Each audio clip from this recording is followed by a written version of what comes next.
Heil og sæl. Þannig nú mál með vexti að fyrir nokkrum árum kvaddi ég föður minn þegar hann lést úr heilabilunarsjúkdómnum Lewy body disease, en hann hafði verið veikur af þeim erfiða sjúkdómi í mörg ár.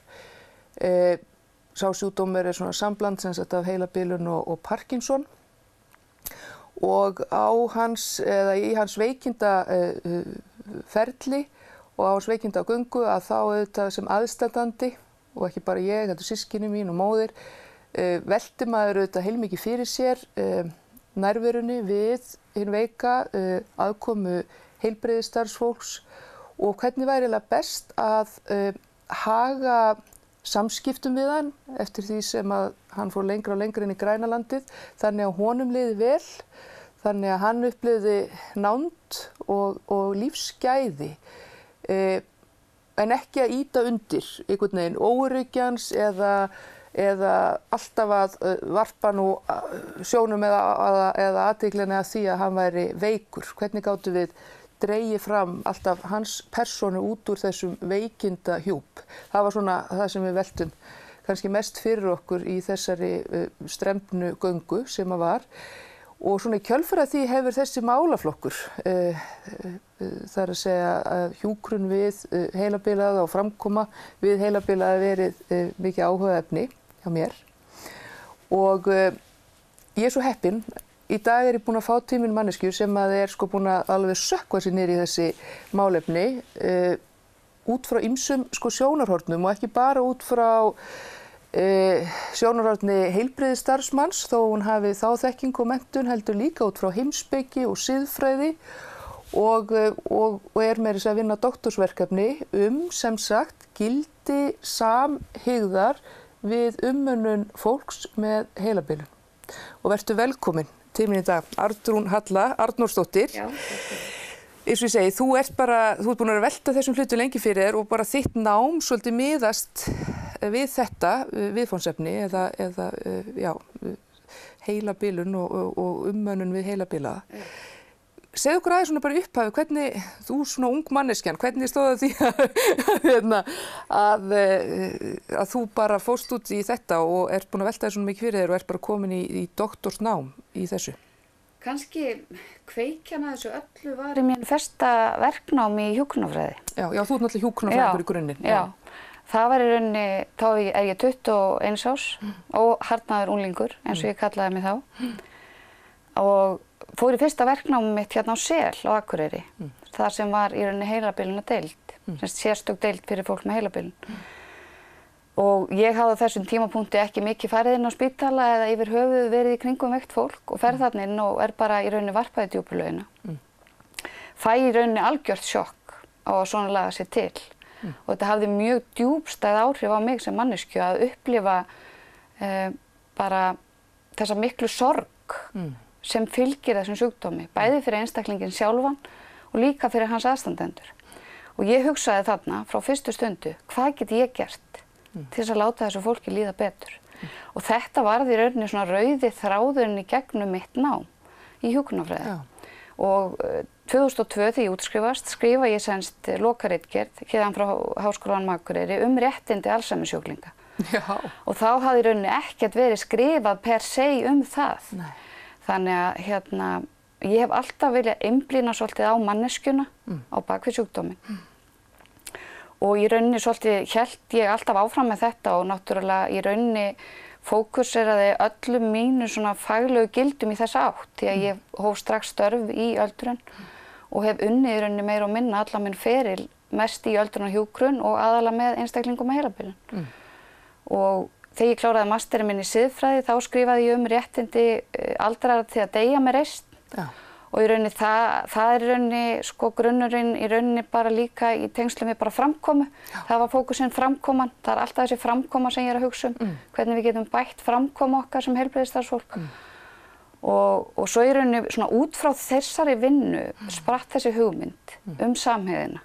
Af því mér vantaði eitthvað til þess að að því í rauninni það sem kom út úr sko mastersritgerðinni minni var það að til þess að henni aldrei geti dáið með reisn, þá verður að vera tryggð ákveðin svona grundvallar framkoma, grundvallar gæða framkoma frá heilbrigðisstarfsmanni. Því annars þessi réttur ekki uppfylltur. Og þess vegna skrifa ég samheiðina, af því ég held að hún hafi að geyma sörinn sem okkur vantar, tólinn í verkfæraskúfuna sem að mig hefur vantað og ég einblíni svolítið í ritgerðinni á sérstaklega umönnun fólks með heilabilun vegna þess að það mjög krefjandi umönnun og samskipti sem fara þar fram en skipta enga síður mjög miklu máli fyrir hinn veika.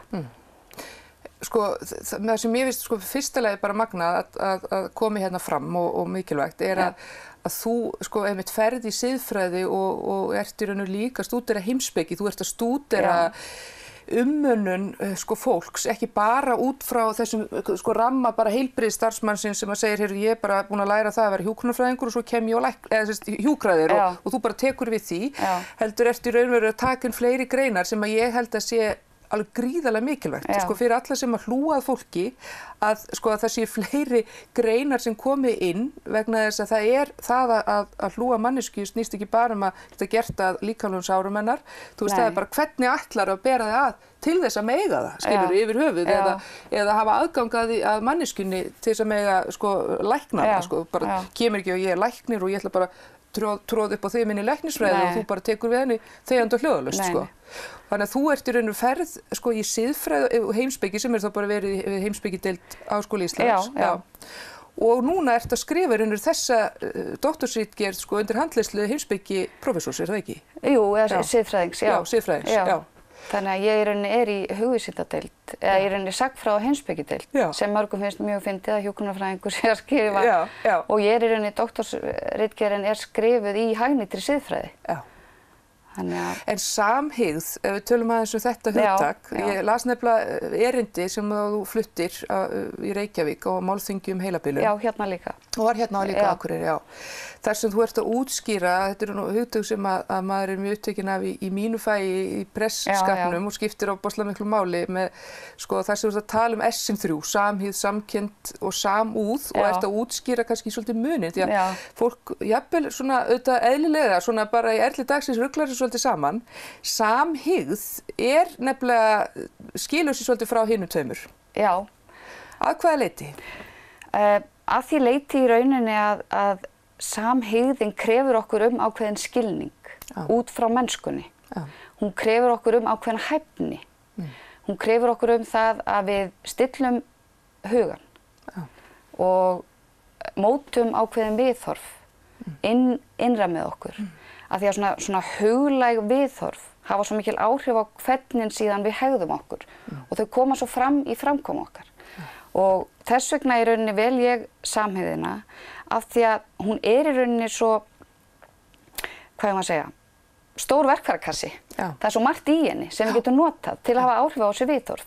Samhygðin krefur okkur ákveðin skilning, eins og ég sagði, á því hvað það að vera manneskja. Hún krefur okkur ekki bara að sýna samúð á ákveðnum tímapunkti í lífi fólks.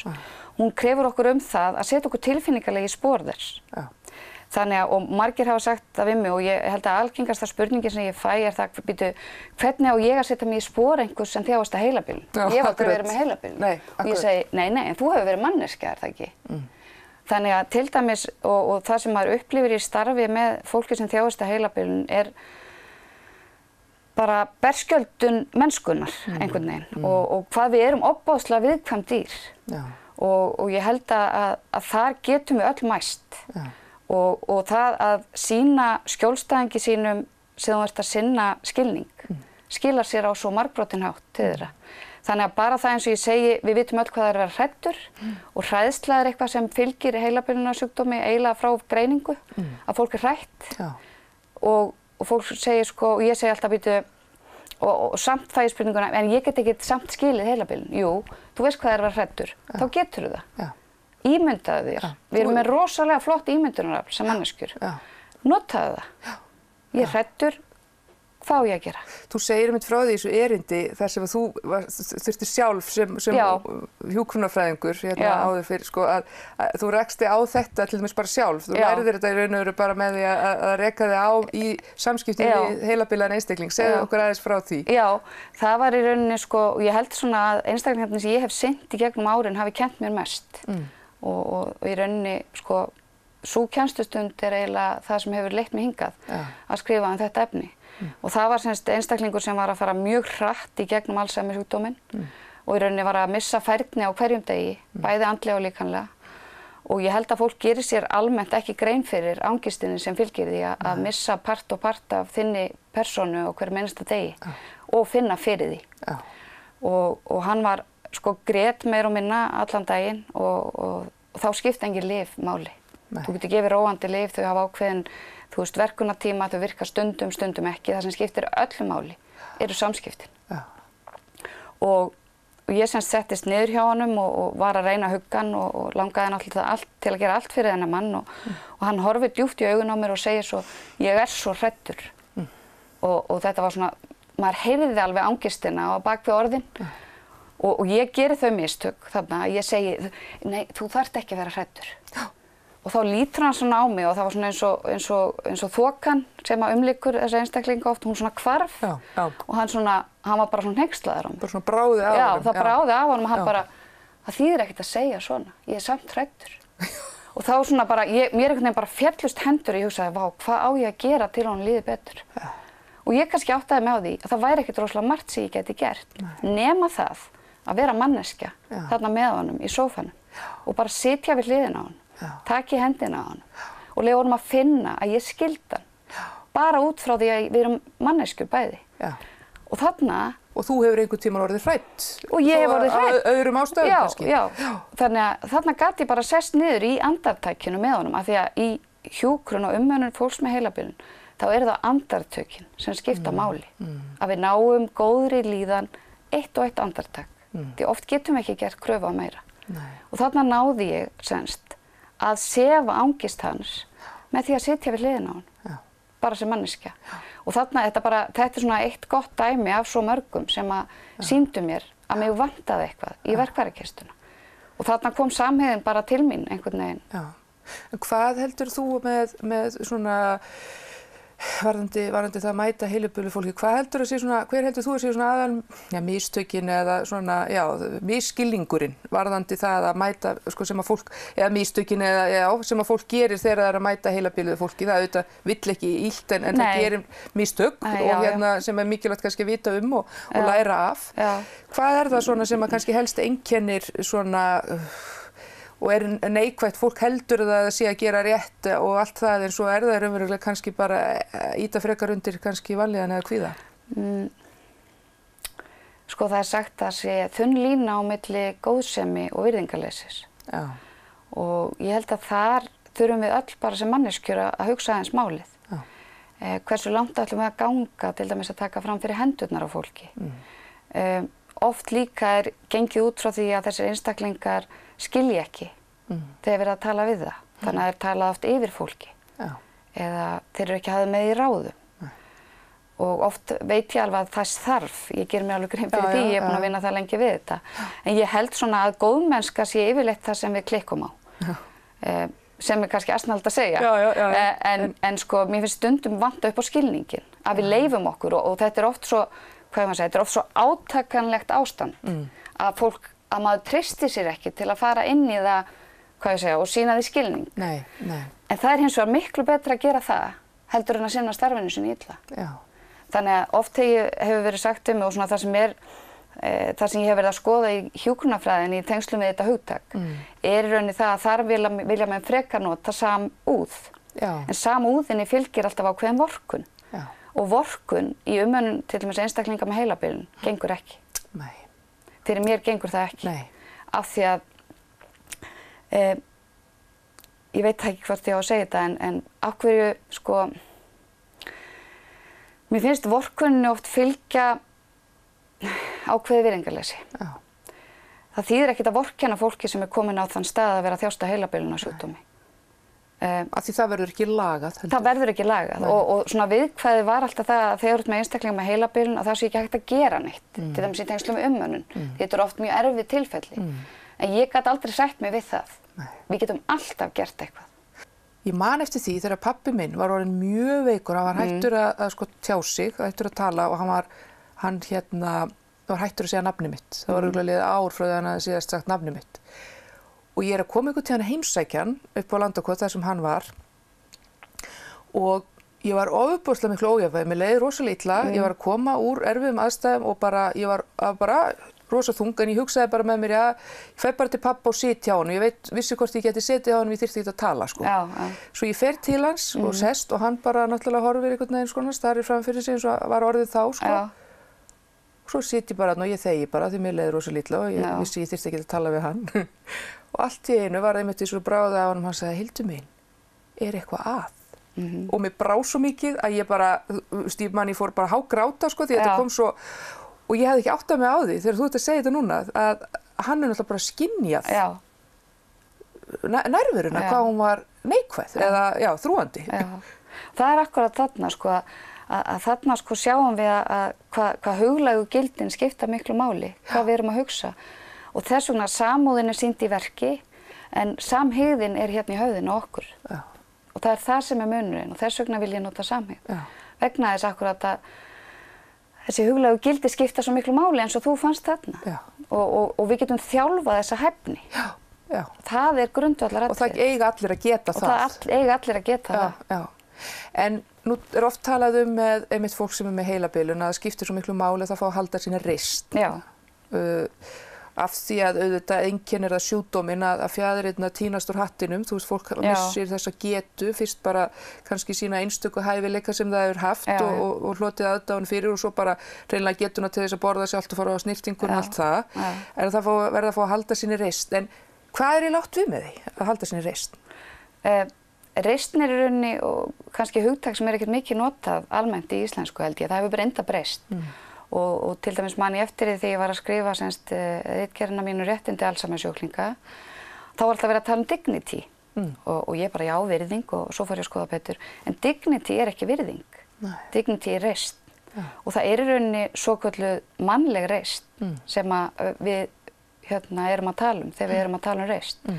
Og það í rauninni eitthvað svona sammannlegt grunngildi okkar allra. Og bara í rauninni gildi sem við höfum öll sem manneskjur, okkar svona innra gildi. Og ég held að til þessa, og þetta gildi ekki bara, sko það hefur í rauninni svona tvíþættan tilgang.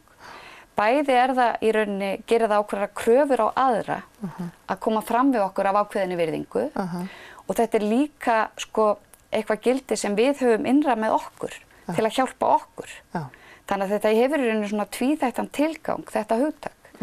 Og ég til dæmis nota það mjög mikið í ritgerðinni sem ákveðna kröfu á samhygð og í rauninni líka sem hjálpartæki samhygðar að við getum nálgast og mæst í þessari í rauninni þörf okkar fyrir að þessi mannlega reisn sé virt. Þannig að þá rosalega auðvelt að setja sig í rauninni í spor annarra mannesku. Og þetta svona... Þetta snýst ekki það að sko einhver maður sem hefur þú veist, verið háskólaprófessor eða biskup eða ráðherra sko, að hann fái nú að halda í þá stöðu til hinstu stundar að hafa verið nú þetta og það verður nú að koma fram við hann sem slíkan. Ég held að sumir geti ímyndað sér það snúið, það má ekki taka það, hann var nú ráðherra eða hann var nú, þú veist, biskup eða hann var eitthvað svona. Þetta snýst ekki það. Þetta snýst einmitt, þú ert að tala það, þetta snýst þetta innri gildi, það það að vera virt sem manneskja. Af því að auðvitað eðlilegt að þú verður heilabilar þá hættur að geta starfa sér ráðherra eða biskup eða hvað það nú heitir, skilurðu, einhver svona ábyrgðarstöð eða forseti Íslands. En þú verður samt að vera virt sem manneskja. Af því að í rauninni, sko, margir sjúkdómar sem liggja að baki og valda þessum einkennum sem heilabilun. En í rauninni það sem eiga sameiginlegt að þeir strípa svolítið mennskun okkar og til dæmis bara ákveðið varnarleysi sem við eigum öll sameiginlegt. Og í rauninni sko reisnin stendur svolítið vörð þetta varnarleysi og stoppar okkur af og segir, heyrðu, halló, hérna manneskja sem algjörlega varnarlaus og þú berð ábyrgð á henni að velja. Og mér finnst þetta svona ákveðið atriði sem að gerir ákveðna kröfur, sérstaklega á heilbrigðisstarfsfólk, að hugsa aðeins málið og að því að allt byrjar þetta og endar með samskiptum og samskipti byrja og endar með okkar framkomu. Þannig að framkoma eitthvað sem þarf að huga sérstaklega að. Og það náttúrulega væntanlegt í þessu líka að hugsa sko að þú varst að tala þetta með lyfin, ég meina það auðvitað mikil umræðu mikla lyfjanotkun meðal bara eldri borgara eða sem sagt gömlu fólki, hvort sem verðum með heilabilun eða ekki. Ætli við gætum snúið þessu svolítið við og farið jafnvel að minnka lyfjanotkun með því að auka til dæmis sko samskipti inn á stofnunum, það segja samskipti milli starfsfólks og sjúklinga en svo alltaf bera menn við tímaleysi og fáum starfsfólki og allt þetta en við spörum ekki með því.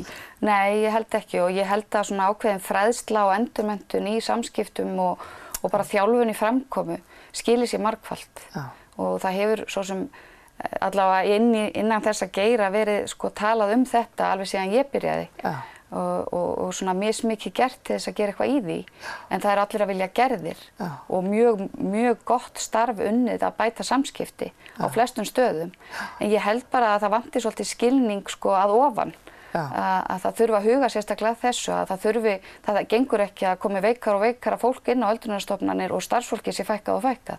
Það gengur ekki upp sko. Þá engin tími eða í samskipti til dæmis sem eru grundvöllur að velja þann. Af því við erum öll félagsverur, mismiklar að sjálfsögðu en þannig að umönnunarumhverfið sem slíkt, það snýst ekki bara um að byggja hjúkrunarheimili. Það snýst líka hvaða hugmyndafræði ætlar að byggja á, hvaða viðhorf ætlar að hafa í gildi. Því öll þessi siðferðilegu viðhorf sem við erum alltaf að tala þú veist, virðingu, sjálfræði líka annað. En þú veist, hvernig ætlum við að gera þetta? Já, menn hvað virðing til dæmis? Já, og hvað virðing? Það náttúrulega virðing krefur þau ákveðna framkomu. Auðmýkt, nærgætni, hlýju. Hvar ætlar að sækja þessu auðmýkt, nærgætni og hlýju? Í hvaða brunn ætlar að sækja hana? Og ég held að samhygðin hafa að geyma svörin að því að við þetta þurfum alltaf að sækja okkar mennsku. En það hættu því að fólk ná ekki að praktísera þetta ef það eru bara, þú veist, 2 starfsmenn á, ég veit ekki hvað marga sjúklinga. Þannig að þetta er líka samfélagslegt, samfélagslegur áskorun og vandi og bara sem stjórnvöld þurfa að skoða.